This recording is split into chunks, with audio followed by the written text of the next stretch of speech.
Right, now the Australian Christian Lobby has today defended a post on its website which many say likened gay marriage to Nazi atrocities.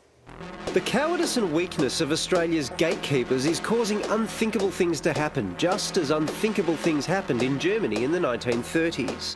These are some of the final words of a blog post by ACL director Lyle Shelton. Earlier in the post, he claims changing the definition of marriage and teaching our kids their gender is fluid should be opposed, as it's stuff like this that's weakening our moral compass. Australians know that these sorts of remarks are completely unnecessary and will have a really negative impact on gay and lesbian people. Members of Australia's Jewish community have also criticised the post. It belittles the atrocities and the extermination of 6 million Jews and millions of others, and it insults the memory of the victims and the survivors. Shelton's post also slams the Safe Schools program and says it teaches kids that only you can know if you're a boy or a girl. No one can tell you.